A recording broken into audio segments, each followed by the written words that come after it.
اس دوشیزہ کے پھٹے پرانے کپڑوں سے اس کی مصیبت زدہ شباب کی جھلک دیکھی جا سکتی ہے۔ جس طرح متحرک بادلوں میں سے چاند نظر آتا ہے، اسی طرح سے اس کے پھٹے پرانے کپڑوں سے اس کی مصیبت زدہ شباب جو ہے وہ اس کی جھلک دیکھی جا سکتی ہے۔ اف یہ ناداری میرے سینے سے اٹھتا ہے دھواں، آہ اے افلاس کے مارے ہوئے ہندوستان۔ اس شعر میں اس نوجوان دوشیزہ کی حالت میں مزدوری کرتے دیکھ کر شاعر کا جو ہے وہ دل دکھی ہو جاتا ہے۔ وہ ملک سے شکایت کرتا ہے، وہ اپنے بادشاہوں سے شکایت کرتا ہے، وہ اپنی حکومت سے شکایت کرتا ہے کہ اس میں کس قدر غربت ہے۔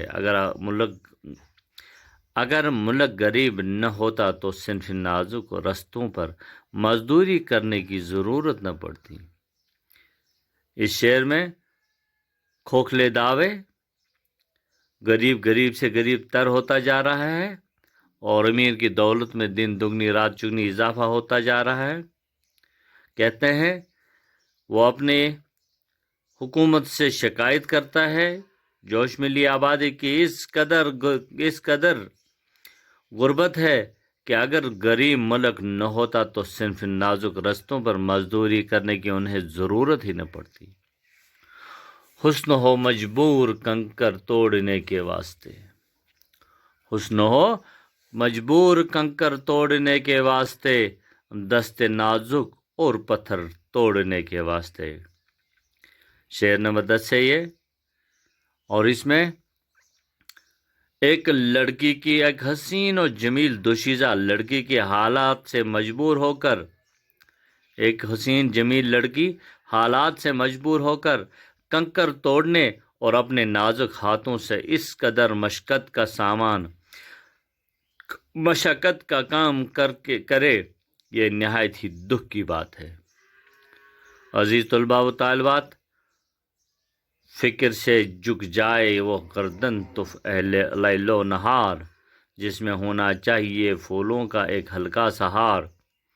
اس شعر میں فرماتے ہیں کہ جس نازک گردن میں پھولوں کا ہار ہونا چاہیے، صنف نازک کی بات ہو رہی ہے، جس شعر میں جس نازک گردن میں پھولوں کا ہار ہونا چاہیے تھا، وہ فکر اور پریشانی، یعنی کہ یہ دوشیزہ فکر اور پریشانی اور تکلیف کی وجہ سے جھک گئی ہے۔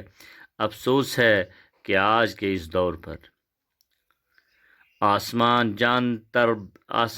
جان طرب کو وقف رنجوری کرے، صنف نازک بھوک سے تنگ آ کے مزدوری کرے۔ کس قدر افسوس کی بات ہے کہ پتھر دل آسمان نے ایک نرم و نازک حسینہ کو مصیبتوں کا شکار بنایا ہے، اور وہ صنف نازک مزدوری کرنے پر مجبور ہو گئی ہے۔ نازکی سے جو اٹھا سکتی نہ ہو کاجل کا بار، ان سبک پلکوں پہ بیٹھے راہ کا بوجھل غبار۔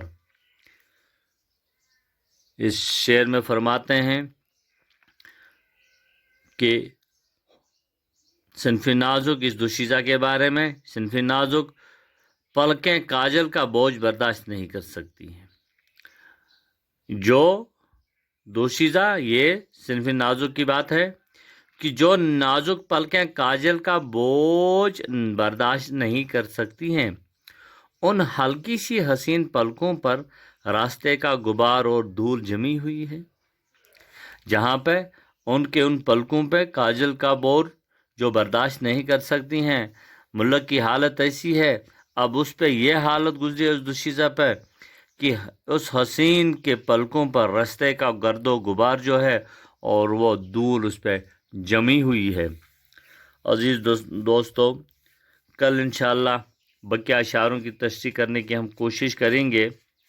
تب تک کے لیے آپ خود بھی پڑھیے، جہاں آپ کو سمجھ نہ آ جائے تو ہمارے ساتھ آپ رابطہ قائم کر سکتے ہیں۔ اللہ حافظ۔